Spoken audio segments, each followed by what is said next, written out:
नमस्ते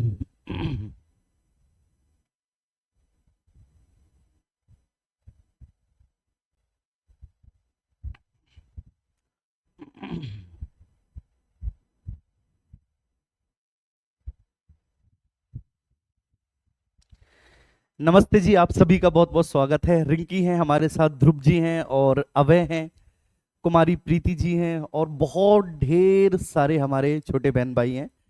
मतलब बहुत तेजी के साथ आपके कमेंट चलते हैं जब क्लास की शुरुआत होती है, तो बड़ा मुश्किल होता है आपके नाम लेना।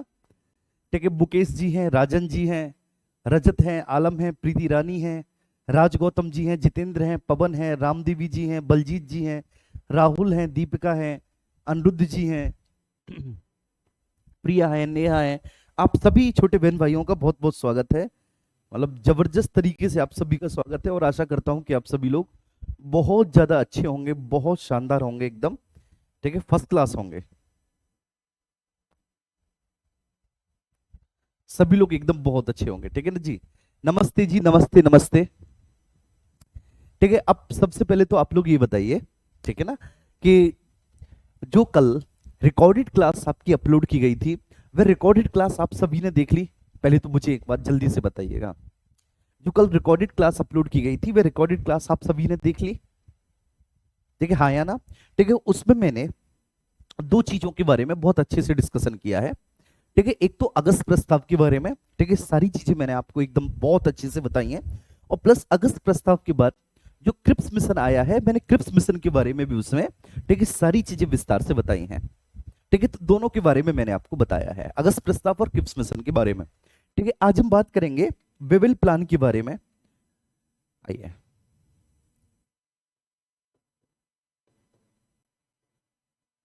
ओ, विनायक बैच की आदत डल गई है।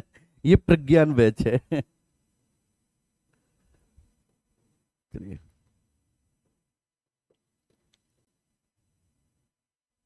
ये प्रज्ञान बैच है और इस बैच में आप सभी का स्वागत है। ठीक है मेरे प्यारे बच्चों, आप सभी लोगों का प्रज्ञान बैच में बहुत बहुत स्वागत है। सब लोग प्लीज आ जाइएगा। अच्छा, अभी नहीं देख पाए आप लोग? अच्छा, कुछ लोग देखे हैं। अच्छा, कुछ लोग देखे कि हाँ सर हमने देख लिया है। चलिए ठीक है, मैंने आपको बोल दिया था टेलीग्राम ग्रुप में कि भाई आप लोग प्लीज उस क्लास को देख लेना। ठीक है, अगर आप नहीं देखे तो कोई बात नहीं। ठीक है, इस क्लास के बाद आप उस क्लास को जरूर देखना। ठीक है, जिससे कि आपकी चीजें और अच्छे से क्लियर हो जाएंगी, है ना? तो उस क्लास को आप सभी लोग जरूर देखना, है ना भाई? तो प्रज्ञान बैच आपका विषय है राज व्यवस्था मीन्स पॉलिटी। ठीक है, और आपका जो अध्यापक है जो इस विषय को पढ़ा रहा है, राज व्यवस्था, और समय इस बैच का है भैया 10 बजे, 10 AM। और अध्यापक का नाम है भैया दिग्विजय।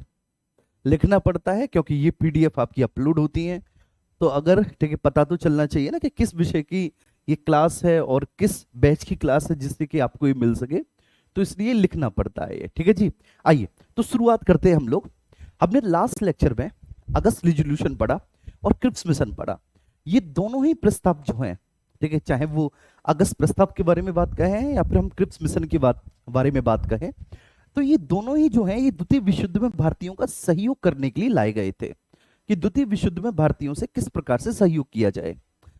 ठीक है, और अंग्रेजों को भली भांति पता था, अंग्रेज बहुत अच्छे से जानते थे मेरे प्यारे बच्चे, कि अगर ठीक है भारतीयों को किसी भी मामले में संतुष्ट करना है तो वो ठीक है एक ही मामला हो सकता है कि जब हम ठीक है भारतीयों से ये कहें कि भाई हम आप लोगों के लिए एक संविधान सभा के माध्यम से संविधान के गठन का ठीक है प्रस्ताव रखेंगे।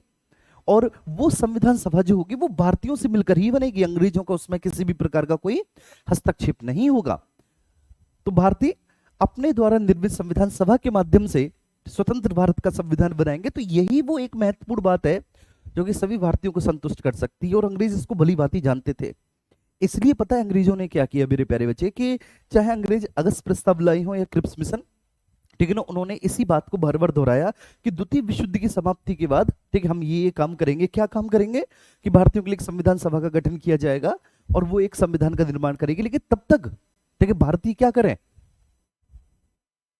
जी, तब तक भारतीय क्या करें, तब तक भारतीय द्वितीय विश्व युद्ध में हमारा सहयोग करें। क्लियर है? आइए तो अब हम यहां पर बात करेंगे बेबिल प्लान के बारे में। चलो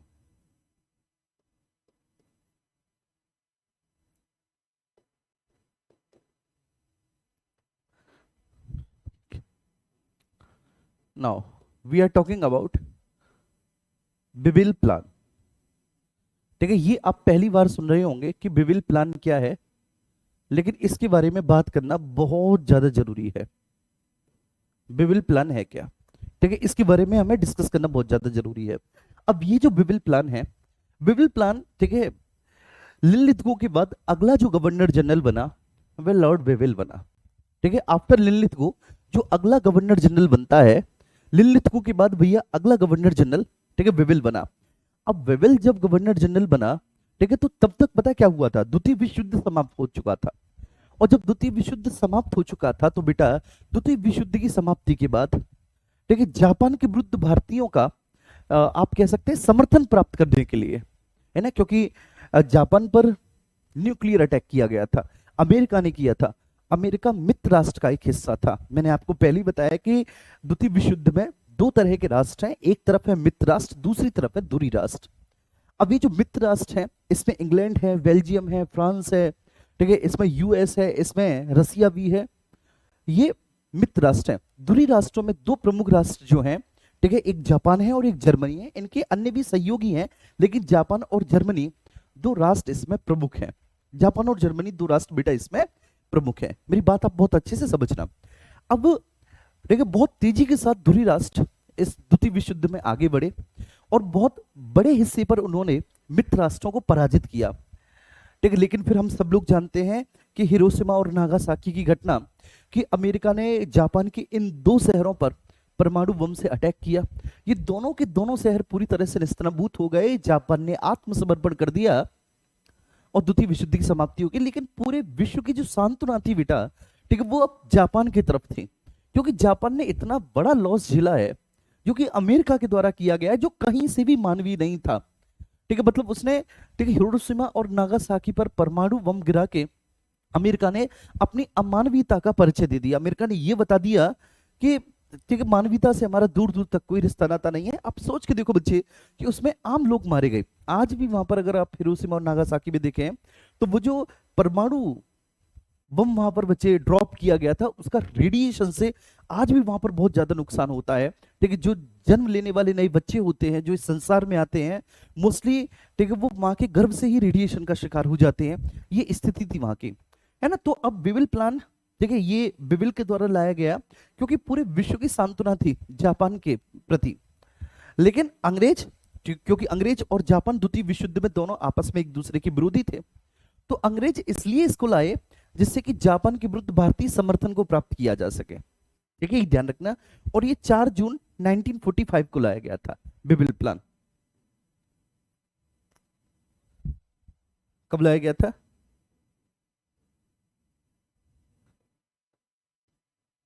4 जून 1945 को, 4 जून 1945 को लाया गया था।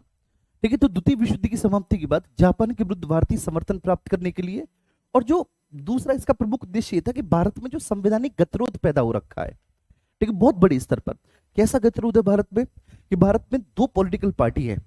ठीक है, एक है कांग्रेस जो अधिकांशतः भारतीयों का नेतृत्व करती है, दूसरी है मुस्लिम लीग। आप समझना, बस इतना आप समझना बच्चे कि मुस्लिम लीग का, ठीक है, एक ही रोना है, और वो क्या है कि हमारे लिए एक स्वतंत्र देश होना चाहिए और उसका नाम पाकिस्तान होना चाहिए।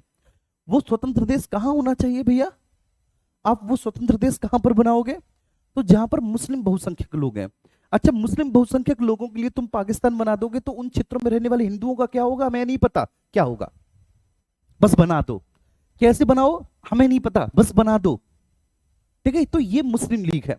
और मुस्लिम लीग ने जो जो है ना स्वतंत्र पाकिस्तान की मांग को उठाया है ना मुसलमानों के लिए, अब विश्वास बनेंगे कि मुस्लिम्स की फेवरेट पार्टी बन गई है मुस्लिम लीग। मुसलमानों को जबरदस्त समर्थन मिलता है कि अगर कोई वास्तव में हमारे हक की बात कर रहा है तो ये मुस्लिम लीग की है, वही हमारे हक की बात कर रही है। ठीक है, और कांग्रेस नहीं चाहती कि ऐसा हो। बात समझ में आ रही है? कांग्रेस नहीं चाहती, कांग्रेस पाकिस्तान के निर्माण के पक्ष में नहीं है। ठीक है, ये बात बिल्कुल क्लियर है। दूसरा सबसे बड़ी बात क्या है कि कांग्रेस को इस बात का भी डर है कि अगर कल को पाकिस्तान नहीं भी बनता और मुस्लिम भारत में रहते ही हैं, तो फिर कांग्रेस मुसलमानों का, ठीक है ना, समर्थन कैसे प्राप्त करेगी, मुसलमानों का विश्वास कैसे जीतेगी? क्योंकि मुसलमानों का सबसे बड़ा हिमायती होने का दावा तो मुस्लिम लीग कर रही है, और मुस्लिम उससे आकर्षित भी हैं बहुत ज्यादा।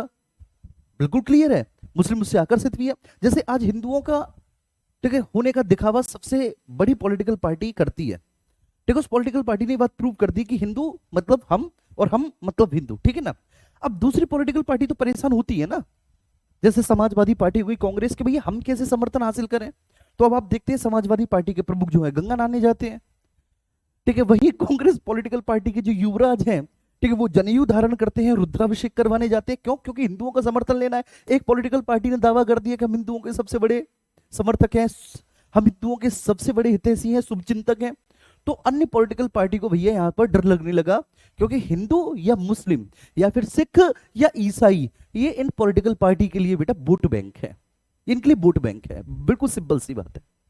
ऐसी स्थिति में तो कांग्रेस को इस बात का डर है, कांग्रेस को बेटा इस बात का दुख है कि यार मुसलमान उसके हाथ से निकले जा रहे हैं, और वह मुस्लिमों का समर्थन कैसे प्राप्त करे, ठीक है। तो ये सबसे बड़ी प्रॉब्लम है। कुल मिला के अगर देखा जाए तो भारत में एक ऐसा संवैधानिक गतिरोध पैदा हो गया है जिसका कोई हल नहीं निकल रहा। तो बिविल प्लान 4 जून 1945 को लाया गया, और उस समय जो गवर्नर जनरल थे वो बिविल थे, उनके द्वारा लाया गया।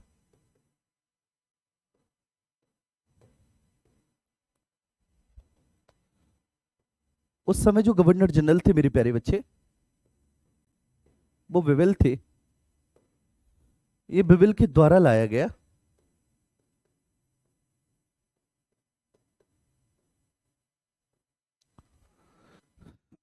ठीक है, गवर्नर जनरल बिविल थे, ये बिविल के द्वारा लाया गया।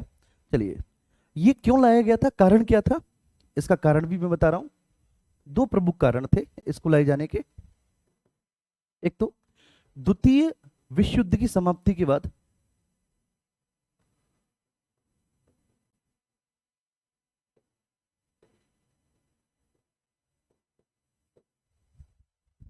द्वितीय विश्व युद्ध की समाप्ति के बाद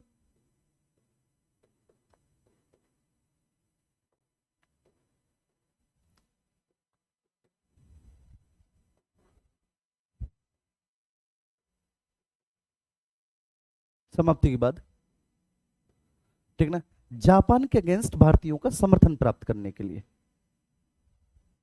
जापान के विरुद्ध भारतीयों का समर्थन प्राप्त करने के लिए, जापान के विरुद्ध भारतीयों का समर्थन प्राप्त करने के लिए,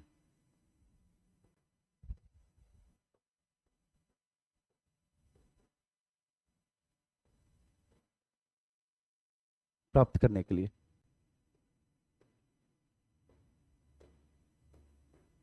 ठीक है बच्चे। सबसे पहला कारण क्यों लाया गया कि द्वितीय विश्व युद्ध की समाप्ति के बाद जापान के अगेंस्ट भारतीयों का समर्थन प्राप्त करने के लिए लाया गया। और दूसरा कारण, ठीक है, आप ही लोग बताएंगे फटाफट से कमेंट बॉक्स में लिख के। दूसरा कारण आप ही लोग बताएंगे बेटा कमेंट बॉक्स में लिख के, ठीक है।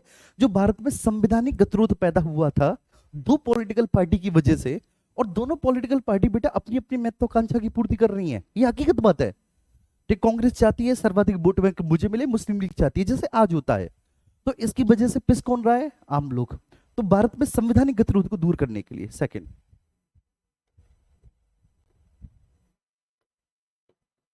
भारत में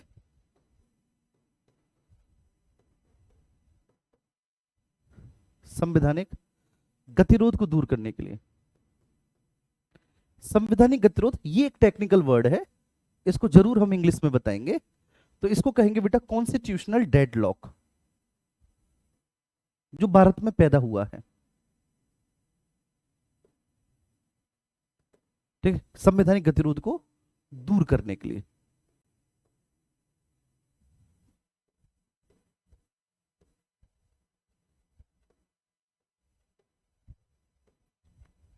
संवैधानिक गतिरोध को दूर करने के लिए, तो दो प्रमुख कारणों से, ये ध्यान रखना बच्चे, दो प्रमुख कारणों से ये बिविल प्लान लाया गया है। एक तो द्वितीय विश्व युद्ध में जापान के अगेंस्ट, क्योंकि पूरी दुनिया का जो बच्चे समर्थन है वह जापानियों को है, होना भी चाहिए, ठीक है, जापानियों ने बच्चे इस सेकंड वर्ल्ड वॉर में बहुत कुछ खोया है। उसके 2 शहर जो है वे पूरे के पूरे तबाह हो गए। तो बच्चे क्यों नहीं पूरा विश्व उसको समर्थन देगा, आप बताइए। उसके 2 शहर पूरे के पूरे तबाह हो गए, तो क्यों नहीं, ठीक है, वर्ल्ड, पूरा विश्व इसको समर्थन देगा। बिल्कुल लोग देंगे। लेकिन यहां पर अंग्रेज हमसे क्या उम्मीद कर रहे हैं कि हम जापानियों को समर्थन ना दें, ठीक है, हम उल्टे, ठीक है, जापानियों के अगेंस्ट जिन्होंने ऐसा कृत्य किया है, मित्र राष्ट्रों ने जिन्होंने जापान की हालत की, हम उनको समर्थन दें। और दूसरा बहाना ये लगा दिया कि हम भारत में संवैधानिक गतिरोध को दूर करना चाहते हैं, कॉन्स्टिट्यूशनल डेडलॉक को दूर करना चाहते हैं, इसलिए लाया गया। जी, ठीक है। अच्छा, अब इसके बाद ये बिबिल प्लान। अब बिबिल प्लान के प्रावधान क्या है, ठीक है, इसके प्रोविजंस को हम लिखते हैं कि मतलब वो किस तरह से भारत में इस संवैधानिक गतिरोध को दूर करेंगे, क्योंकि इसीलिए लाया गया है कि किस तरह से भारत में संवैधानिक गतिरोध को दूर करेंगे। तो अब इसके हम प्रोविजंस के बारे में, हम बेटा अब इसके प्रावधान के बारे में बात करते हैं कि आखिर हम इस, ठीक है, प्लान के माध्यम से, बेबिल प्लान के माध्यम से भारत में कैसे संवैधानिक गतिरोध को दूर करेंगे।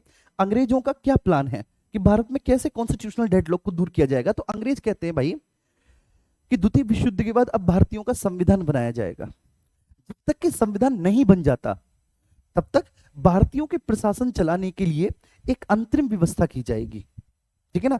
तो अब जैसा अंग्रेजों ने प्रॉमिस किया था ना कि द्वितीय विश्व युद्ध के बाद हम एक संविधान सभा का गठन करेंगे जो भारतीयों के लिए संविधान का निर्माण करेगी, तो अंग्रेज इस बात पर अपने पे टिके हुए हैं। मैंने वही बात बताई थी, जैसे मैंने एक एग्जांपल दिया था ना मेरे दोस्त का, ठीक है, मेरे दोस्त की एक दोस्त थी और उसकी शादी हो रही थी। तो अंग्रेजों को अब सीधा सीधा वही है कि जाएंगे तो है, हमें जाना तो यहां से होगा, छोड़ना तो हमें भारत पड़ेगा, क्योंकि यूएन ने, ठीक है, साफ चेतावनी दे दी है सभी ऐसे देशों को जिनके सुदूर स्थित उपनिवेश हैं। तो इंग्लैंड का एक उपनिवेश भारत भी है, तो उनको पता है। लेकिन जाते जाते हम एक ऐसा ट्रम्प कार्ड खेल के जाएं कि भारतीयों को लगे कि पता नहीं अंग्रेज कितने अच्छे थे। तो द्वितीय विश्व युद्ध के बाद, ठीक, भारतीयों के द्वारा संविधान बनाए जाने तक के लिए, ठीक है, एक प्रकार की अंतरिम व्यवस्था की जाएगी। वो अंतरिम व्यवस्था कैसी होगी उसके बारे में कुछ कुछ अंग्रेजों ने लिखा और कुछ कुछ अंग्रेजों ने नहीं लिखा, ठीक है जी। तो मैं नंबर फर्स्ट लिख देता हूं कि द्वितीय विश्व युद्ध के बाद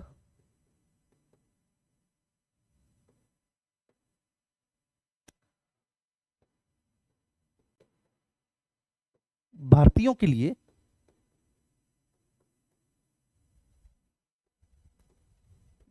लिए एक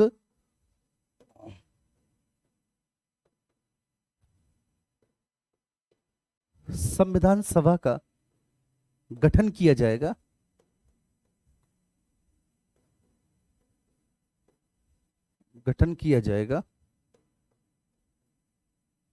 जाएगा और जब तक बेटा संविधान नहीं बन जाता तब तक एक अंतरिम व्यवस्था की जाएगी जिसके आधार पर भारतीयों का प्रशासन चलाया जा सके। बिल्कुल सिंपल सी बात है, ये बस समझ में आ गई। गठन किया जाएगा और जब तक संविधान का निर्माण नहीं हो जाता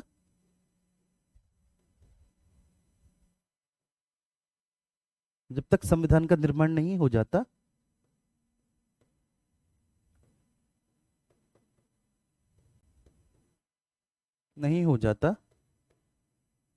तब तक,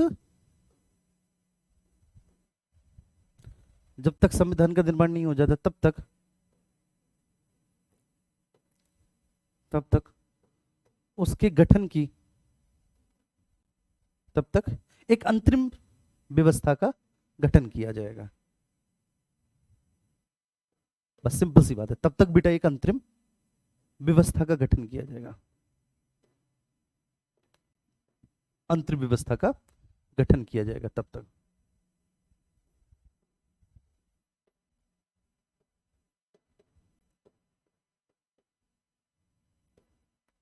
तक एक अंतरिम व्यवस्था का गठन किया जाएगा।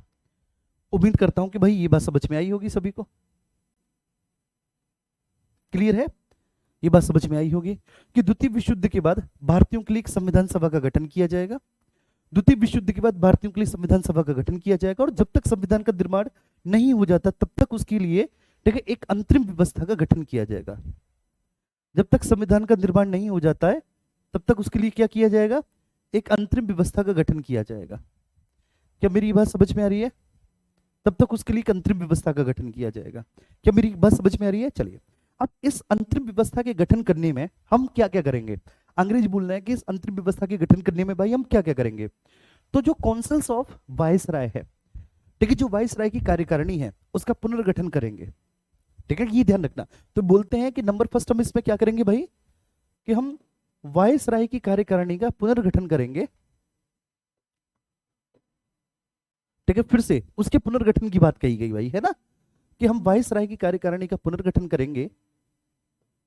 ये बेटा बहुत टफ चीजें हैं, आप पहली बार पढ़ रहे हैं, तो अगर आपके ये ठीक है 20-30% भी समझ में आ रहा है ना, ये बहुत बड़ी बात है। क्योंकि आपने आज से पहले कहां पढ़ा है वेवेल प्लान?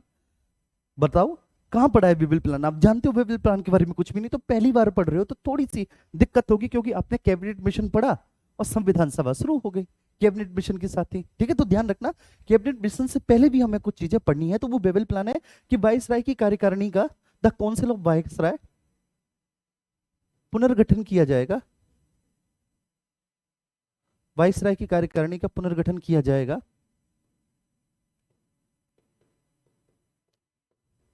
किया जाएगा। ठीक है, इसमें ये बोला कि हम वायसराय की कार्यकारिणी का पुनर्गठन करेंगे, और वायसराय और सैन्य प्रमुख को छोड़कर, ठीक है, वायसराय और सैन्य प्रमुख को छोड़कर बोल दिया गया कि से सारे पद हम भारतीयों को दे देंगे।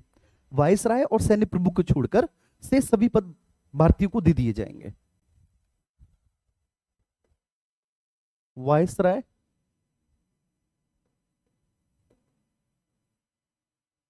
और हेड ऑफ डिफेंस, सैन्य प्रमुख का मतलब क्या हो गया बेटा? Head of defence, head of military.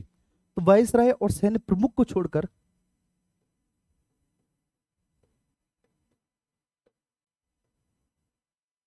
छोड़कर से सभी पद, से सभी पद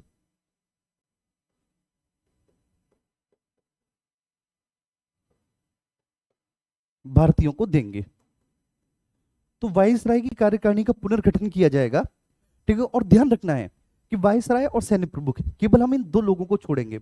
वायसराय और सैन्य प्रमुख, केवल हम इन दो लोगों को छोड़कर से सारे जितने भी पद हैं, से सभी पद हम भैया जी किसको दे देंगे? ठीक है, हिंदुस्तानियों को दे देंगे। से सभी पदों पर भारतीय होंगे। ठीक है, इसके बाद अब ये जो वायसराय की काउंसिल होगी, मान के चलिए किस वायसराय की काउंसिल में 10 लोग हैं, मान के चलिए वायसराय की काउंसिल में 10 लोग हैं। तो ये इस 10 लोगों में, ठीक है, हमें एक बात इंश्योर करनी है कि सवर्ण हिंदू, सवर्ण हिंदू का मतलब होता है जो उच्च जाति के हिंदू होते हैं, तो इन 10 लोगों में सवर्ण हिंदू और जो मुस्लिम होंगे उनको एक समान प्रतिनिधित्व मिलेगा। ठीक है, बाकी के हम, ठीक है, अन्य धर्मों को, अन्य संप्रदायों को, ठीक है, और प्लस, ठीक है, हिंदुओं में दलितों को अलग से प्रतिनिधित्व देंगे। अब अंग्रेजों ने पता है क्या चीज कर दी है, कि हिंदुओं में उन्होंने अब दो कैटेगरी स्पष्ट बना दी, एक सवर्ण हिंदुओं की, एक दलितों की। ठीक है, दो कैटेगरी स्पष्ट बना दी है, एक सवर्ण हिंदुओं की, एक दलितों की, दो क्लियर उन्होंने कैटेगरी बनाई है। ठीक है, अब धीरे धीरे धीरे धीरे ये, ठीक है, एहसास कराया जा रहा है हिंदुओं में कि दलित अलग है, सवर्ण अलग है, दलित अलग है, सवर्ण अलग है। ठीक है, ये अंग्रेजों की भाई साहब सबसे जबरदस्त चाल थी। ठीक है, तो इन्होंने बोला कि परिषद में सवर्ण हिंदू और मुस्लिमों को एक समान प्रतिनिधित्व मिलेगा।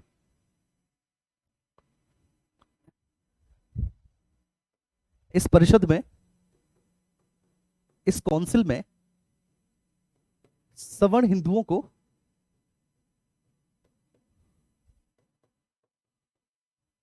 सवर्ण हिंदुओं और मुसलमानों को समान प्रतिनिधित्व मिलेगा।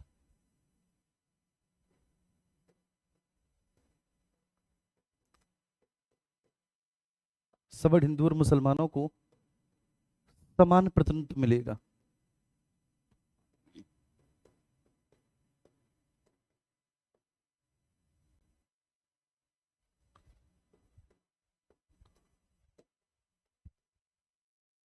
ठीक है, ये बात समझ में आ रही है भाई? तो इस परिषद में हम सबको ध्यान रखना है कि भाई इस परिषद में सवर्ण हिंदुओं को और सवर्ण हिंदुओं के साथ साथ जो, ठीक है, मुस्लिम से हम उनको समान प्रतिनिधित्व देंगे। मतलब दलितों के लिए एक अलग से प्रतिनिधित्व की व्यवस्था कर दी गई है कि भाई उनको तो हम एक अलग संप्रदाय मानेंगे। ठीक है, और हिंदू और मुस्लिमों के अलावा बाकी के अन्य धर्म के लोगों को भी हम रिप्रेजेंटेशन देंगे। लेकिन असली जो मामला अटक रहा था बच्चे, जो संवैधानिक गतिरोध का, जो कॉन्स्टिट्यूशनल डेडलॉक का वो प्रमुख कारण था, वह हिंदू और मुसलमानों की संख्या को लेकर था। ठीक है ना? अच्छा, अब ये एक कार्यकारी परिषद बनेगी कार्यकारी परिषद में एक तो वाइसराय और दूसरा सैन्य प्रमुख को छोड़कर शेष सभी पद हम भारतीयों को दे देंगे। अब ये जो कार्यकारी परिषद होगी, ठीक है, इसका जो काम होगा, इसका जो फंक्शन होगा, वह एक तरह की अंतरिम राष्ट्र सरकार का होगा। अंतरिम राष्ट्र सरकार का मतलब होता है कि जो शासन से संबंधित सभी कामों का संचालन कर रही है। अंतरिम राष्ट्र सरकार मतलब बेटा जो शासन से संबंधित सभी कामों का संचालन कर रही है। तो ध्यान रखना, ये जो काउंसिल होगी, ये जो परिषद होगी, ठीक है, इस परिषद का आप सभी को ध्यान रखना है, इस परिषद का प्रमुख कार्य यही होगा। काउंसिल का विस्तार किया गया है ना, तो काउंसिल का कार्य, काउंसिल का जो फंक्शन है वह अंतरिम राष्ट्रीय सरकार के समान होगा। काउंसिल का जो फंक्शन होगा बेटा वह अंतरिम राष्ट्रीय सरकार के समान होगा।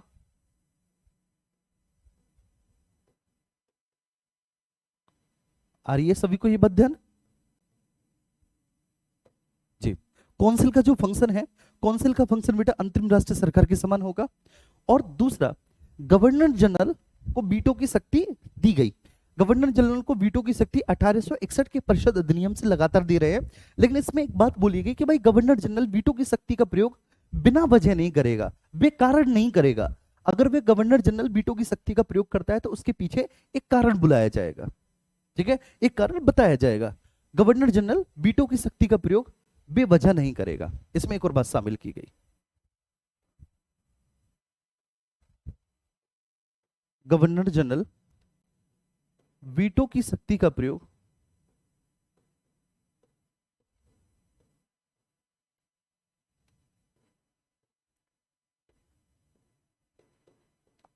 वीटो की शक्ति का प्रयोग बेवजह नहीं करेगा।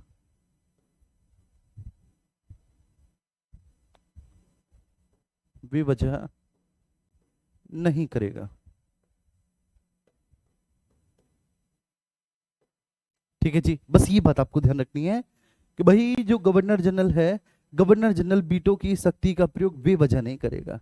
वो वजह बताएगा कि आखिर वह वीटो की शक्ति का प्रयोग कर रहा है तो क्यों कर रहा है, उसके पीछे वो वजह बताएगा, लेकिन वो बेवजह वीटो की शक्ति का प्रयोग नहीं करेगा, ठीक है ना।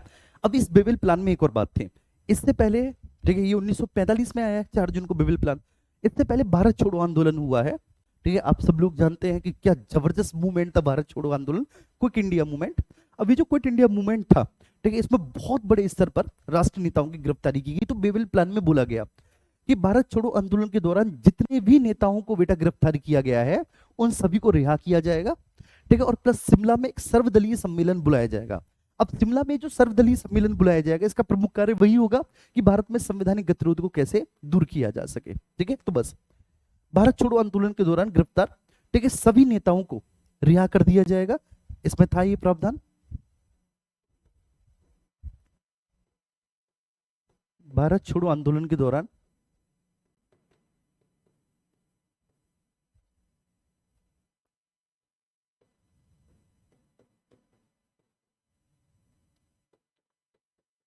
गिरफ्तार सभी नेताओं को बेटा रिहा कर दिया जाएगा।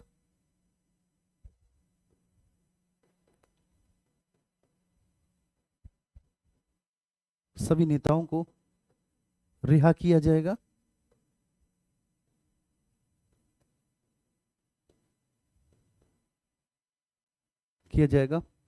और ठीक है ना, शिमला में एक सर्वदलीय सम्मेलन बुलाया जाएगा।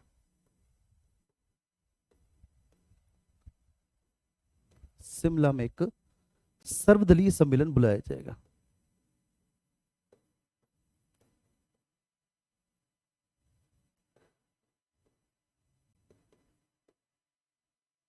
सम्मेलन बुलाया जाएगा। अब दिक्कत पता है क्या होगी, आप में से अधिकांश लोगों ने कल वाला लेक्चर देखा नहीं, जबकि मैंने टेलीग्राम ग्रुप पे डाला था। मैंने कि भाई वो आपका अपलोड हो जाएगा और आप उसे देख लेना, ठीक है। तो आज जो है ना, आप चीजों को थोड़ा सा कम रिलेट कर पाएंगे। जैसे इस लेक्चर के खत्म हो जाने के बाद आप कल वाले लेक्चर को देखोगे, फिर सारी चीजों को आप बहुत अच्छे से रिलेट कर पाओगे। लेकिन मैं, ठीक है, फिर भी आपको एक चीज बता दूंगा कि जिसके द्वारा ये कहानी कैसे चली है, ठीक है, ये मैं आपको बहुत अच्छे से समझा दूंगा, ठीक है। मैं शिमला सम्मेलन पर भी आऊंगा, लेकिन आप फटाफट से ये बात जानने की कोशिश कीजिए कि हमने अभी तक यहाँ पे 4 पीडीएफ में जो भी कुछ लिखा वो हमने लिखा बेबिल प्लान के बारे में, हम बेबिल प्लान समझ रहे हैं। ठीक है, अब ये जो बेबिल प्लान हम लोग समझ रहे हैं मेरे भाई, ये बेबिल प्लान है क्या? ठीक है, तो गवर्नर जनरल बेबिल के द्वारा लाया गया था 4 जून 1945 को। क्यों भाई? कोई भी प्लान लाया जाता है तो उसके पीछे कोई ना कोई कारण होता है, बोलो होता है ना? तो ऐसे ये जो प्लान लाया गया, ठीक है, इस प्लान को लाए जाने के पीछे का कारण क्या है भाई? वो क्या परिस्थितियां थी कि जिनके द्वारा ये बेबिल प्लान लाया गया? तो आप कहेंगे सब कि बेबिल के द्वारा लाया गया था 4 जून 1945 को। इसके पीछे दो रीजंस थे, ठीक है, इसके पीछे दो कारण थे, दो रीजंस थे। सबसे पहले, द्वितीय विश्व युद्ध की समाप्ति हो गई है, जापान ने आत्मसमर्पण कर दिया है, जापान के 2 शहर बर्बाद हो गए हैं, पूरे विश्व का समर्थन जापानियों के लिए है, क्योंकि जापान ने अपना बहुत कुछ खोया है, लेकिन हम, ठीक, जापान के अगेंस्ट भारतीयों का समर्थन प्राप्त कर सकें। मतलब कहने का आशा ये है कि हम भारतीयों को कुछ ऐसा कर दें, भारतीयों के लिए कुछ ऐसा दे दें कि भारतीय जो है ना, फिर अंग्रेजों को, ठीक है, इस द्वितीय विश्व युद्ध में जो मित्र राष्ट्रों के द्वारा जापान के अगेंस्ट जो कार्यवाही की गई है, उस पर या तो भारतीय चुपचाप शांत हो जाए, ठीक है, या फिर भारतीय समर्थन कर दें अंग्रेजों का। तो आप ये कह सकते हैं कि द्वितीय विश्व युद्ध की समाप्ति के बाद जापान के विरुद्ध भारतीयों का समर्थन लेने के लिए। और सेकंड, जो भारत में संवैधानिक गतिरोध चल रहा है, मैंने बता दिया कि कॉन्स्टिट्यूशनल डेडलॉक कैसे चल रहा है भारत में, इसके पीछे की मैंने कहानी बताई कि इसमें भैया दो प्लेयर हैं, एक है मुस्लिम लीग और एक है कांग्रेस, दूसरा है कांग्रेस। तो दोनों प्लेयर जो हैं, ठीक है, वो आपस में एक दूसरे से इस बात पे झगड़े हुए हैं, लड़े हुए हैं कि मुस्लिम लीग ये दावा करती है कि वो मुसलमानों की पार्टी है, और मुसलमानों की अगर कोई एकमात्र पार्टी है तो वो मुस्लिम लीग है। अब कांग्रेस इस बात को पचा नहीं पा रही। कांग्रेस को ये लग रहा है कि अगर उसने मुस्लिम आधार को खो दिया, मुस्लिम जनाधार को खो दिया, तो कैसे काम चलेगा? तो फिर वह केवल व केवल किसी एक धर्म की पॉलिटिकल पार्टी बनकर रह जाएगी, और किसी एक धर्म की पॉलिटिकल पार्टी का ठप्पा अगर कांग्रेस के ऊपर लग गया तो बड़ी दिक्कत वाली बात हो जाएगी। ठीक है, तो ये बड़ा मुश्किल है, ठीक है, इस तरह से। तो यहां पर दूसरा, ठीक है, एक पाकिस्तान देश की मांग को लेकर भी जो है ना, लगातार दोनों के बीच में गतिरोध है, दोनों के नेता मान नहीं रहे हैं, ठीक है, कि किस तरह से क्या होगा। दूसरा, पाकिस्तान, ठीक है, एक बिल्कुल रोना रो रहा है, और उसकी एक, ठीक है ना, ऐसी मांग है जैसे एक छोटे बच्चे की नाजायज मांग होती है, वैसी ऐसी मांग कि हमें पाकिस्तान चाहिए। तो इसको हम कहेंगे कि ये भारत में एक संवैधानिक गतिरोध था। इस संवैधानिक गतिरोध को दूर करने के लिए, ठीक है, हम इसको लेकर आए थे, कॉन्स्टिट्यूशनल डेडलॉक को दूर करने के लिए। द्वितीय विश्व युद्ध के बाद भारतीयों के लिए एक संविधान सभा का गठन किया जाएगा। ये बात अंग्रेज अब से नहीं बोल रहे, ये बात अंग्रेज अगस्त प्रस्ताव से बोल रहे हैं, मतलब 1940 से बोल रहे हैं। अगस्त प्रस्ताव वो पहला प्रस्ताव था, सब लोग कान खोल के सुन लें। अगस्त प्रस्ताव मेरे भाई वो पहला प्रस्ताव था जिसमें अंग्रेजों ने इस बात को एकदम स्पष्ट है बोला कि हाँ, भारतीयों के द्वारा ही भारतीयों के लिए संविधान सभा का गठन किया जाएगा, लेकिन द्वितीय विश्व युद्ध के बाद। द्वितीय विश्व युद्ध जब तक चल रहा है तब तक भारतीयों को हमें सहयोग देना पड़ेगा, ठीक है। इसी अगस्त प्रस्ताव में बोला था कि हम अल्पसंख्यकों के हितों की रक्षा करेंगे। इसी अगस्त प्रस्ताव में बोला था कि वायसराय की कार्यकारिणी का विस्तार किया जाएगा, उसमें भारतीयों को, ठीक, बहुमत दिया जाएगा। इसके अलावा युद्ध सलाहकार परिषद, एक वार एडवाइजरी काउंसिल का गठन किया जाएगा, जिसमें भारतीय भी शामिल होंगे, और वो ये जांच करेगी, इस बात का इन्वेस्टिगेशन करेगी कि द्वितीय विश्व युद्ध आखिर क्यों हुआ। बात समझ में आ रही है? मतलब बेवजह अगस्त प्रस्ताव इसलिए लाया गया, ठीक है, इसमें एक आध दो चीजें ऐसी रख दी गई कि भारतीयों को अच्छा साउंड करे, लेकिन एकमात्र उद्देश्य क्या था? द्वितीय विश्व युद्ध में भारतीयों का सहयोग लेने के लिए।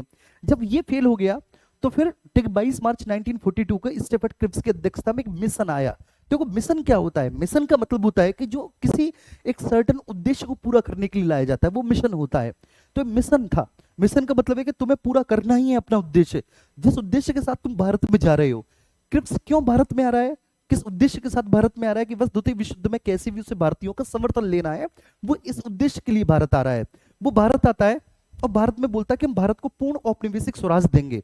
पूर्ण औपनिवेशिक स्वराज द्वितीय विश्व युद्ध के बाद देंगे। पूर्ण औपनिवेशिक स्वराज का मतलब क्या है? कि एक तो वाइसराय का पद, ठीक है, वो अंग्रेजों के पास रहेगा, एक मुख्य सेनापति के पद वो भी अंग्रेजों के पास रहेगा, कुछ विदेशी रक्षा संचार जैसे प्रमुख पद भी अंग्रेज अपने पास रिजर्व रखेंगे, संघ के पास रिजर्व रखेंगे। जितने भी प्रांतीय विषय होंगे, प्रांतीय विषयों को पूरी तरह से भारतीयों के अधीन कर दिया जाएगा, जिन पर भारतीय किसी भी प्रकार का शासन करने के लिए स्वतंत्र होंगे। केंद्रीय कुछ चुने हुए विषय जो हैं वो अंग्रेजों के पास रहेंगे। ये क्रिप्स मिशन था, वो अंग्रेजों के पास रहेंगे, ठीक है। अंग्रेज, ठीक है, इस मिशन को लेकर आए थे, और जब उन्होंने इसमें पूर्ण औपनिवेशिक स्वराज की बात कही थी, तो मैं तुम्हारी कसम खा के बता रहा हूं, कांग्रेस सहमत दिखी थी। कांग्रेस को लगा कि यही असली आजादी है, जबकि वे पूर्ण औपनिवेशिक स्वराज की बात कर रहे हैं। वे पूर्ण स्वराज की बात नहीं कर रहे, वे औपनिवेशिक स्वराज की बात कर रहे हैं। और इस समय, ठीक ना, इस समय भारतीयों की मनोदशा क्या है? इस समय भारतीयों की मनोदशा यह है कि भारतीयों को चाहिए कंप्लीट स्वराज। देखो मेरे प्यारे बच्चे, जब बच्चा छोटा होता है ना, तो आप उसे 10 रुपए की चॉकलेट से बहला सकते हो, ठीक है, बड़ा आसानी से, ठीक है। उसकी आप छोटी छोटी मांगों को पूरा कर सकते हो। जैसे उसने 100 रुपए का कोई खिलौना मांगा, आप पूरा कर दोगे, वो खुश हो जाएगा।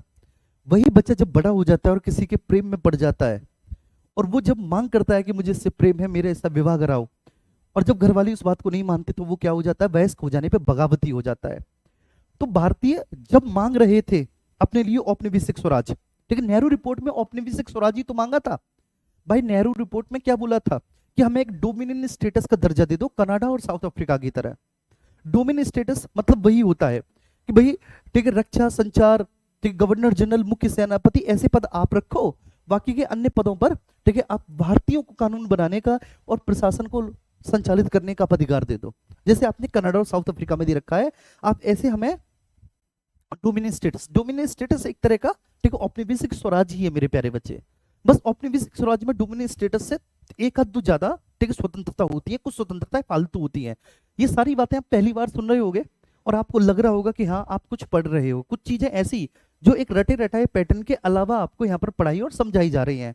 अब मैं फिर से बोल रहा हूँ कि जो स्टूडेंट यूपीपी से आए हैं ठीक है, या फिर अभी तक उनका वन लीनियर पढ़ने वाला अप्रोच है कि सीधे सीधे लिखते चले जाओ, ये संविधान सभा में सदस्यों की संख्या इतनी, ठीक है, उनको ये लेक्चर पछाने में भी थोड़ी सा दिक्कत हो रहा होगा, मैं समझता हूँ। 2-3 दिन लगेंगे, सब ठीक हो जाएगा, लेकिन समझने की कोशिश करना और पिछले सभी लेक्चर से इस लेक्चर्स की तारों को जोड़ना, तब समझ में आएगा आप क्या पढ़ रहे हो। ठीक है, और फिर मैं गारंटी के साथ बताता हूं, आप एक भी मॉक लगाना है, एक भी क्वेश्चन पेपर लगाना, आपका यहां से बाहर नहीं जाएगा, है ना। तो अब यहां पर आते हैं, तो नेहरू रिपोर्ट में मतलब लिटरली 1928 में ठीक है इन्होंने अपने लिए औपनिवेशिक स्वराज मांगा था, आज से ठीक है 12-13 साल पहले, आज से 12-13 साल पहले डोमिनियन स्टेटस की मांग की थी, मतलब औपनिवेशिक स्वराज मांगा था। अब अंग्रेज 12-13 साल बाद जब बच्चा जवान हो चुका है, पहले तो बच्चा छोटा था तो वो औपनिवेशिक स्वराज से काम चला लेता, अब डोमिनियन स्टेटस का दर्जा दे देते, वो काम चला लेता। अब वो वयस्क हो गया मेरे भाई, ठीक है, अब उसको प्रॉपर एक डाइट चाहिए, बात समझ में, प्रॉपर एक डाइट चाहिए। कल को तुम उसका ठीक है ना पेट भर सकते थे दूध पिला के, लेकिन आज उसको कंप्लीट फूड चाहिए। ठीक है, आज ठीक है वो जवान हो चुका है, बगावती हो जाएगा मेरे भाई अगर तुमने उसकी बातों को नहीं माना तो। इसलिए बच्चों के जवान हो जाने पर मम्मी पापा अक्सर उनकी बातों को मान लिया करते हैं, ठीक है, क्योंकि बच्चा विद्रोही हो जाता है, ये वो समय होता है।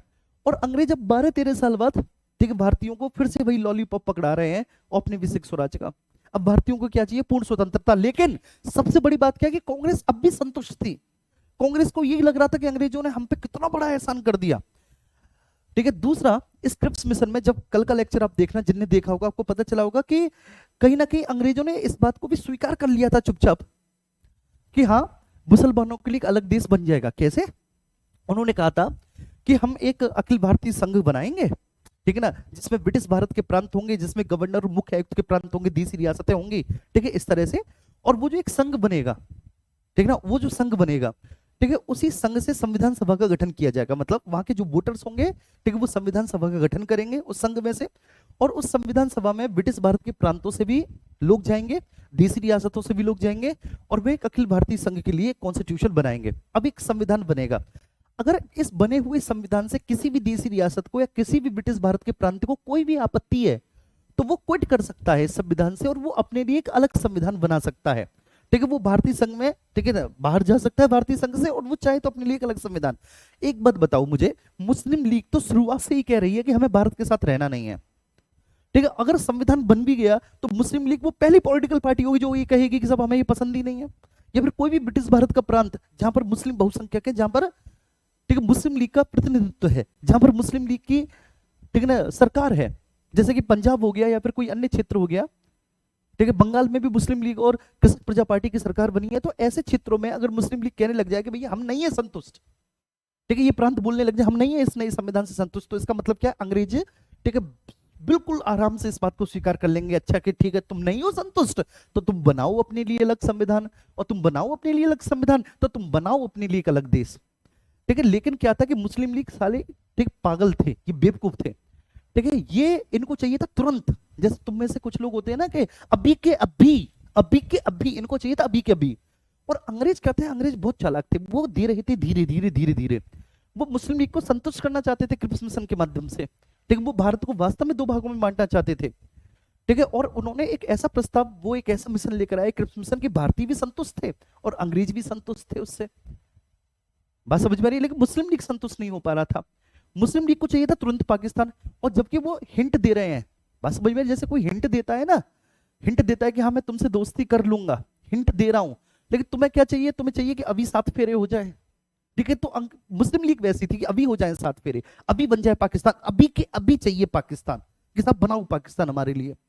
और जबकि वो हिंट दे रहा है अंग्रेज कि अरे कोई बात नहीं, तुम संविधान बन जाने दो, तुम कह देना हमें स्वीकार नहीं है, और अगर तुम्हें स्वीकार नहीं है तो तुम अपने लिए अलग संविधान बना लेना, और तुम्हारा जो दर्जा होगा वह एक राष्ट्र के समान होगा। क्योंकि बोला कि जो देसी रियासत या जो ब्रिटिश भारत के प्रांत वो इससे संतुष्ट नहीं होंगे इस संविधान से, वो अपने लिए एक अलग राष्ट्र बना सकते हैं, और उनका जो एक देश होगा ना वो भारत के जैसा ही होगा। ठीक है, उसकी के समान उसको सारी वरीयता प्राप्त होंगी।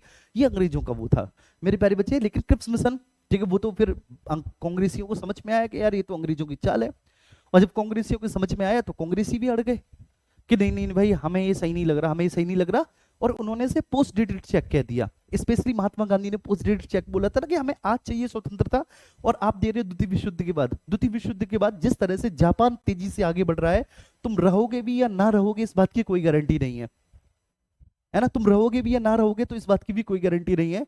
अरे तो हम क्यों माने तुम्हारी इस बात को? समझ में आ गया वो बाद में। लेकिन शुरुआत में कांग्रेस हल्की सी, मुस्लिम लीग ने साफ मना कर दिया कि भैया चाहिए हमें पाकिस्तान, हमारे लिए बनाओ पाकिस्तान, तब करेंगे हम। ठीक है, इस मिशन को स्वीकार। ये भी फेल हो गया। फिर बेबिल प्लान आया। लेकिन जब बेबिल प्लान आया है तो बेबिल प्लान इसलिए आया है कि भैया अब द्वितीय विश्व युद्ध समाप्त हो चुका है, जापान के अगेंस्ट समर्थन लेना है, और प्लस भारत में संवैधानिक गतिरोध को दूर करना है। आई पूरी बात समझ में? जुड़ गए तार मेरे प्यारे बच्चे, जुड़े तार। भारत में संवैधानिक गतिरोध को दूर करना है, तो इसलिए बेबिल प्लान लाया गया है ना। और बेबिल प्लान की जो भी प्रमुख शर्तें हैं वो सारी शर्तें मैंने आपको बता दी। हर एक चीज मैं इतनी देर से बेबिल प्लान के बारे में ही बता रहा हूं।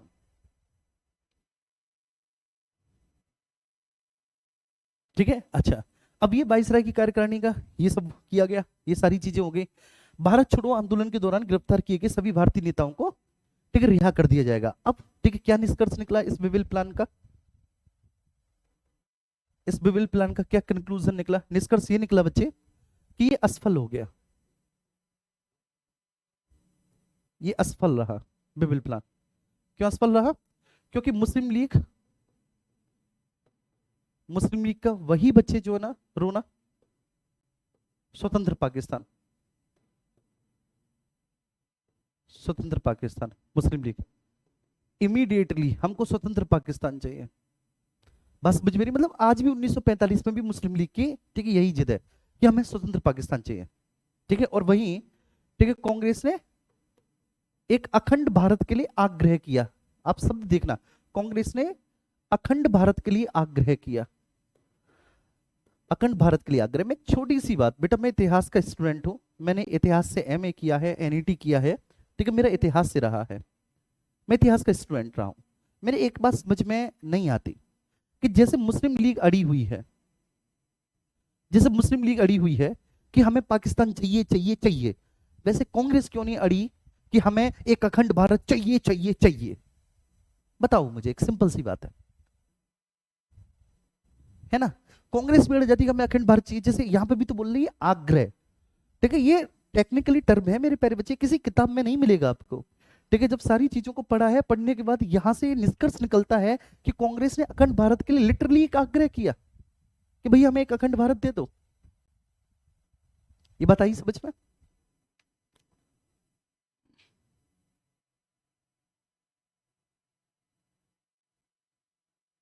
चलिए, अब इसके बाद होता था कि भारत छोड़ो आंदोलन के दौरान गिरफ्तार किए गए सभी नेताओं को रिहा किया जाएगा और शिमला में एक सर्वदलीय सम्मेलन बुलाया जाएगा। तो भैया शिमला में एक सर्वदलीय सम्मेलन बुलाया गया। ठीक है, शिमला में ये जो सर्वदलीय सम्मेलन बुलाया गया ये 25 जून को बुलाया गया। ठीक है ना, इस डेट को आप याद रखना। तो शिमला सम्मेलन, और पता है ये आपके इतिहास के पॉइंट ऑफ व्यू से भी बहुत महत्वपूर्ण है जो मैं आपको पढ़ा रहा हूं। कैसे कि ये सारी चीजें इतिहास में भी आती हैं और इनका क्रम पूछा जाता है। जैसे 4 घटनाएं दे देगा आपको, अगस्त प्रस्ताव, क्रिप्स मिशन, शिमला सम्मेलन और आपका बेबिल प्लान। आपको पता है कि कौन कब हुआ है, तो वो कहेगा आपसे एग्जामिनर कि आप इनको काल क्रमानुसार व्यवस्थित कीजिए। अरे यार मैं सोच रहा हूं कि तब से एसी क्यों नहीं काम कर रहा, गेट खुला पड़ा है ना। तो भाई इन्हें काल क्रमानुसार व्यवस्थित कीजिए, इनको ठीक है, बढ़ते हुए क्रम में कि कौन सी घटना कब हुई है, इस क्रम में आपको व्यवस्थित करना है। तो आप या तो इनको तब व्यवस्थित कर पाएंगे जब आप इनकी डेट याद कर लो, डेट रट लो। अब कितनी डेट रटोगे आप इतिहास में? तो जब आप इतिहास को ऐसे पढ़ोगे ना कि कौन पहले आया कौन बाद में आया, और जो अगला आने वाला है उसका सीधा संबंध पिछले वाले से है, तो आपको ये सारी चीजें बहुत अच्छे से याद हो जाएंगी। आप समझ पा रहे हैं इस बात को? तो अब शिमला सम्मेलन के बारे में आज हम बात करेंगे, most and most important Shimla सम्मेलन। 25 जून 1945, ठीक है, को लाया गया शिमला सम्मेलन। अच्छा, क्यों लाया गया? क्योंकि बिबिल प्लान में बोला था ना कि एक शिमला सम्मेलन, शिमला में एक सर्वदलीय सम्मेलन होगा। तो बेटा एक सर्वदलीय सम्मेलन था ये, ठीक है ना। सभी दलों के नेता इसमें शामिल थे। क्यों शामिल थे? भारत में संवैधानिक गतिरोध को दूर करने के लिए एक सर्वदलीय सम्मेलन था। मतलब अंग्रेजों को लिटरली इस समय वो मजा आ रहा था, मैं तुम्हें बता नहीं सकता। जैसे किसी के घर में लड़ाई हो रही हो, घर में 2-3 गुट बने हुए हो, सास का अलग, बहू का अलग, ननंद का अलग, ठीक है, नंद का अलग, 2-3 गुट बने हुए हो, रिश्तेदार आते हैं, जीजा फूफा टाइप के लोग, ठीक है ना, फैसला करने के लिए कि चीजें सब सही हो जाए।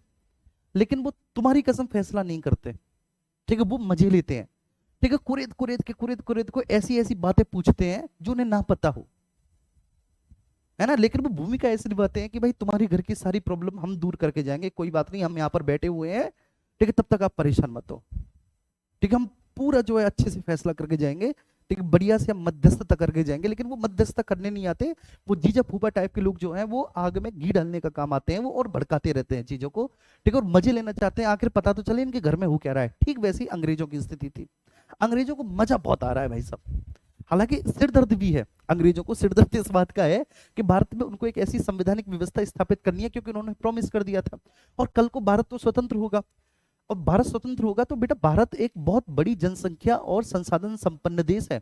मानव संसाधन भी है, खनिज संसाधन भी है, प्राकृतिक संसाधन भी है, और जनसंख्या भी अच्छी खासी है, और कार्यशील जनसंख्या है भारत की। कार्यशील जनसंख्या का मतलब है कि काम करने योग्य जनसंख्या है, बूढ़ी जनसंख्या नहीं है भारत की। तो अंग्रेजों को पता है कि कल को अगर एक शक्तिशाली देश बन गया तो हमें इसके साथ अपने अच्छे संबंध रखने होंगे, हम इसके साथ बिना अच्छे संबंधों के कुछ भी महत्वपूर्ण हासिल नहीं कर सकते, कल को भी अच्छे संबंध हमें रखने होंगे। तो अब अंग्रेजों को भारत से भविष्य में भी अच्छे संबंध बनाए रखने के लिए भारत में एक अच्छी खासी व्यवस्था, ठीक है, डिलीवर करनी है, भारत में एक अच्छी खासी व्यवस्था डिलीवर करनी है। और दूसरा, ठीक है, मजे भी पूरे आ रहे हैं, क्योंकि भाई साहब जो एक तरफ मुस्लिम लीग के सदस्य मुंह फुला के उठ जाते हैं ऐसे सम्मेलनों में, हमें चाहिए, हमें पाकिस्तान चाहिए, कुछ भी हो जाए, उस तरफ कांग्रेस के, ठीक ना, बूढ़े बढ़ाए बेचारे थके से, नहीं भाई मान जाओ, क्या ही हो जाएगा पाकिस्तान लेके। आप समझ रहे हो ना इस बात को? और अंग्रेज जीजा फूफा की भूमिका में है। क्लियर है? देखो आपने कभी पढ़ी नहीं ये चीजें, पहली बार आप पढ़ रहे हो, पहली बार आप पढ़ रहे हो तो उस हिसाब से आप बहुत अच्छा पढ़ रहे हो। बस एक बार रिवीजन कर लेना, ठीक है ना, और ये सारी चीजें समझ में आ जाएंगी आपको। तो ठीक है, एक सर्वदलीय सम्मेलन था, ठीक है, जिसमें ये ध्यान रखना, जिसमें टोटल 22 प्रतिनिधियों ने हिस्सा लिया, जो अलग अलग पॉलिटिकल पार्टीज के थे। 22 प्रतिनिधियों ने हिस्सा लिया, और ये जो प्रतिनिधि मंडल था इसका नेतृत्व कर रहे थे, प्रश्न पूछा जाता है, इसका नेतृत्व कर रहे थे अबुल कलाम आजाद साहब, ठीक है। तो इसमें 22 प्रतिनिधियों ने हिस्सा लिया।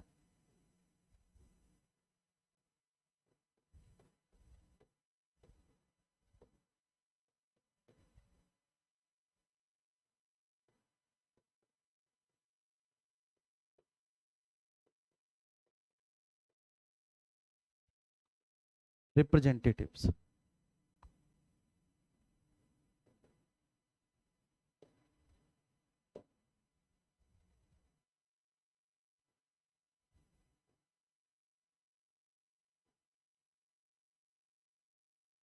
ठीक है। तो इसमें भैया जी 22 प्रतिनिधियों ने हिस्सा लिया, 22 रिप्रेजेंटेटिव ने हिस्सा लिया, और उनका जो नेतृत्व कर रहे थे इन 22 प्रतिनिधियों का, वह कर रही थी बेटा अबुल कलाम आजाद।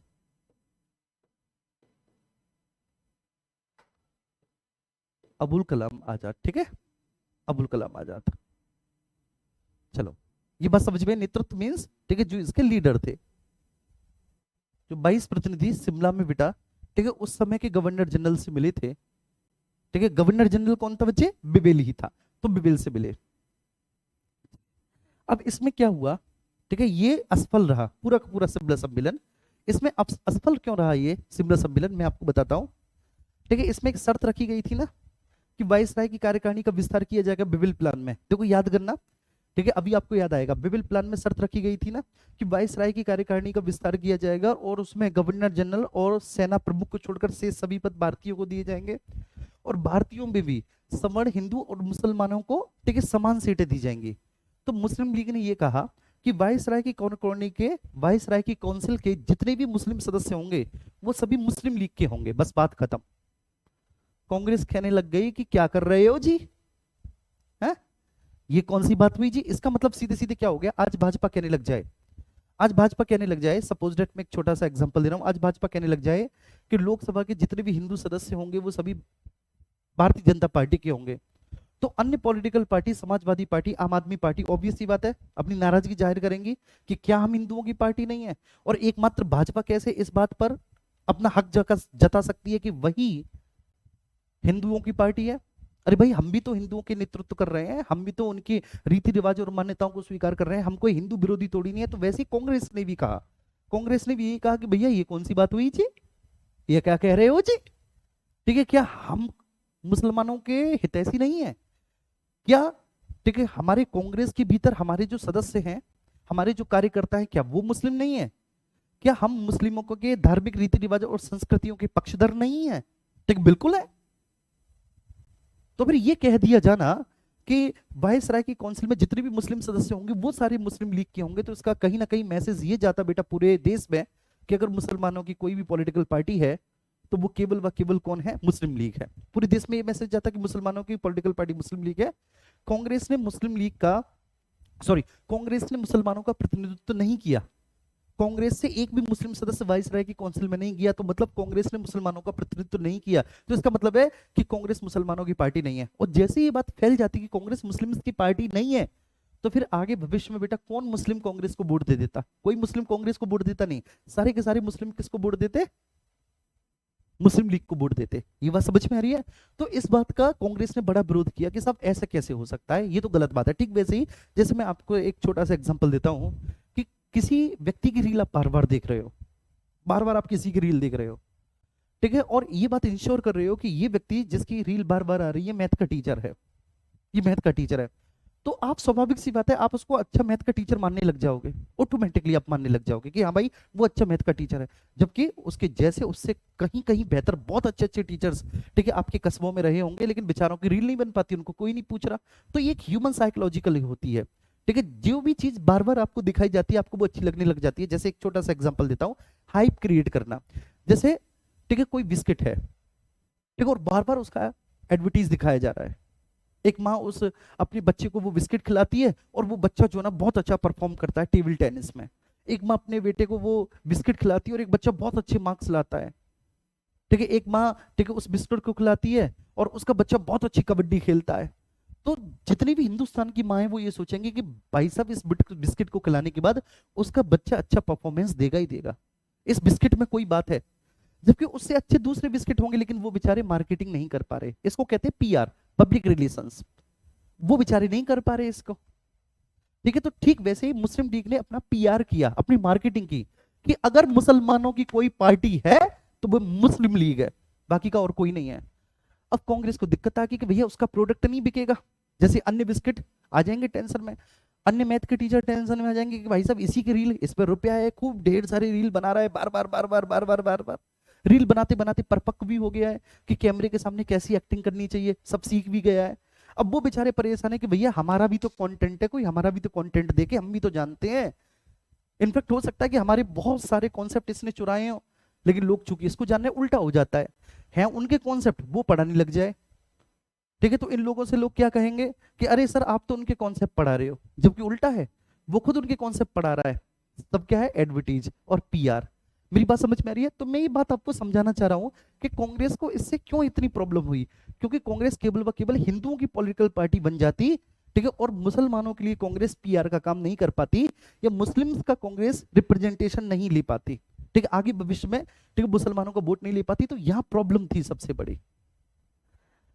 चलो मैंने ये, ठीक है, इतनी बड़ी चीज आपको समझाई और उम्मीद करता हूं कि आपको समझ में आया होगा। चलिए, सुपर टीचिंग। लेकिन सर ठीक है, पॉलिटी बहुत अच्छे से समझ में आ रहा है, मुझे सबसे ज्यादा बोरिंग लगता था, अरे ये तो और बोरिंग है। तो मैंने किताबों से पढ़ना, तो मैंने समझ जाओ तो मैं गारंटी के साथ आपको बताता हूँ, आप नहीं समझ सकते, लेकिन कल के लेक्चर और आज के लेक्चर को देखने के बाद आपको मजा आ जाएगा। ठीक है, आप समझ जाओगे, और फिर इनसे जितने भी क्वेश्चंस आए, शिमला सम्मेलन से, बेबिल प्लान से, चाहे उन्हें क्रम वगैरह में, आप यूं करके आओगे। कल हम कैबिनेट मिशन पढ़ेंगे, तो बस जल्दी से लिख लीजिए, नेतृत्व अबुल कलाम आजाद कर रहे थे। ठीक है, इसका, और इसमें वाइसराय की काउंसिल में जितने भी मुस्लिम सदस्य होंगे वो सभी मुस्लिम लीग से आएंगे, ये मुस्लिम लीग ने कह दिया। बस अब आप समझ गए बेटा, इतना एग्जांपल दे के मैंने समझा दिया कि कांग्रेस को क्यों दिक्कत हुई और मुस्लिम लीग क्यों करना चाहती थी। मुस्लिम लीग है महेंद्र सिंह धोनी, बात समझ में आ रही है, कि जिसका अच्छा पीआर हुआ है, और कांग्रेस बिचारी है गौतम गंभीर कांग्रेस गौतम गंभीर है जो देश के लिए बहुत खेली है, ये वैसी स्थिति है ना। अब क्रेडिट मिल नहीं रहा कांग्रेस को, मुस्लिम लीग पूरा क्रेडिट खा रही है कि धोनी द कूलेस्ट, ठीक है ना द कूलेस्ट कैप्टन एवर, ठीक है, मिस्टर कूल, ये और दुनिया भर की बात। गंभीर बेचारा ठीक है परेशान, वो चिढ़ने से लग रहा है कि बताओ यार, ठीक है ना, उसने दो दो वर्ल्ड कप में इतनी मेहनत की है, उसे कोई पूछ नहीं रहा। तो ठीक वैसी स्थिति है, मुस्लिम लीग चाहती है कि वाइसराय की काउंसिल में सभी मुस्लिम प्रतिनिधि उसी की पॉलिटिकल पार्टी के हों।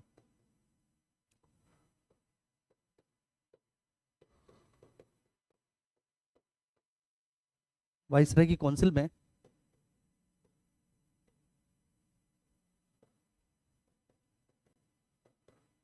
सभी मुस्लिम प्रतिनिधि, all the Muslim representation, all the Muslim representatives, ठीक है ना, तो वाइसराय की काउंसिल में सभी मुस्लिम प्रतिनिधि मुस्लिम लीग से हों।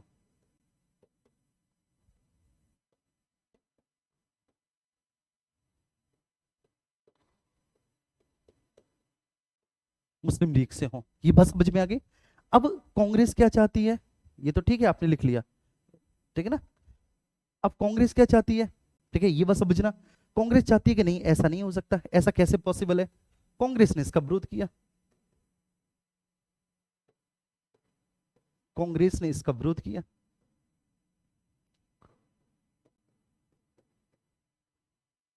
इसका विरोध किया, क्यों विरोध किया भैया कांग्रेस ने, क्योंकि वह फिर एकमात्र हिंदुओं की पॉलिटिकल पार्टी बन के रह जाती,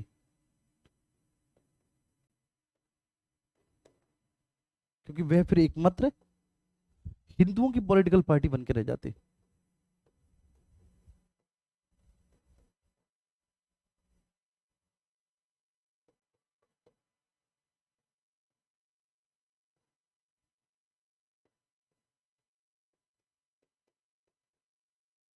ठीक है, क्योंकि वह फिर एकमात्र हिंदुओं की पॉलिटिकल पार्टी बन के रह जाती, और आगे भविष्य में बेटा मुसलमान कभी उसको वोट ही नहीं करते। जबकि एक बात ध्यान रखना, अच्छे खासे मुस्लिम्स भी कांग्रेस में शामिल थे, ठीक है, ऐसी बात नहीं है कि जितने भी मुसलमान हैं वो सब मुस्लिम लीग को ही वोट देते हैं। तो बहुत सारे मुस्लिम्स बेटा कांग्रेस को भी वोट देते हैं, क्योंकि कांग्रेस एक सेकुलर पार्टी थी, ठीक ना, हिंदुओं की भी थी मुसलमानों की भी थी। तो कांग्रेस ने इसका विरोध किया क्योंकि वह एकमात्र हिंदुओं की पॉलिटिकल पार्टी बनकर रह जाती, ठीक है। अच्छा, अब ये कब से कब तक चला, तो मैंने कहा कि 25 जून को ये बुलाया गया था ये सम्मेलन, और 25 जून से ये 14 जुलाई तक चला भाई, शिमला में चला मेरे प्यारे बच्चे, 25 जून से 14 जुलाई। पता है इसमें जो 22 प्रतिनिधि आए थे ना मेरे प्यारे बच्चे, उस समय ये मान के चलिए कि सबसे लग्जरियस होटल जो थे शिमला के, ये सबसे लग्जरियस होटल में 22 लोग अंग्रेजों ने खुद अपने खर्चे पे ठहराए थे, ठीक है ना। मतलब कैसे भी करके अंग्रेजों को इन 22 लोगों को संतुष्ट करना था। तो 25 जून से 14 जुलाई तक संचालित हुआ, एग्जीक्यूट हुआ मेरे प्यारे बच्चे ये। लेकिन अंततः मुस्लिम लीग की एक बचकानी हट के कारण यह असफल रहा, अंततः असफल। मैं बचकानी मैं नहीं लिख रहा, फेल्यूर हुआ, ठीक है ना। कारण क्या है, मुस्लिम लीग, मुस्लिम लीग ठीक है बेवजह की मांग पर अड़ी रही कि जितने भी मुस्लिम सदस्य होंगे वाइसराय की काउंसिल में वह सभी मुस्लिम लीग से होंगे, अन्य किसी पॉलिटिकल पार्टी से नहीं होंगे। इसका तो एक सीधा सा मतलब ये हो गया कि जैसे आप ये दावा कर दो कि अगर हिंदुओं की पॉलिटिकल पार्टी कोई है तो वह केवल ठीक है एक ही पॉलिटिकल पार्टी है, कोई दूसरी पॉलिटिकल पार्टी हिंदुओं की है ही नहीं। तो ये बेमतलब की बात रही। ठीक है ना, ये बेमतलब की बात रही। तो इसके बाद फिर हम कल पढ़ेंगे कैबिनेट मिशन। ठीक है, अब देखो कैबिनेट मिशन, कैबिनेट मिशन कब आया है इसके बारे में मैं दो तीन चीजें लिख देता हूं जाते जाते और फिर क्लास को ओवर करता हूं। कैबिनेट मिशन देखो ये इंडिया में आया है, ठीक है ना, ये भारत आया है, भारत में भी स्पेशली दिल्ली आया है ये 24 मार्च 1946 को। क्यों आया? भारतीयों के लिए संविधान सभा का गठन करने के लिए। क्यों आया है? ये भारतीयों के लिए संविधान सभा का गठन करने के लिए आया है। मेरे साथ बोलेंगे क्यों आया है?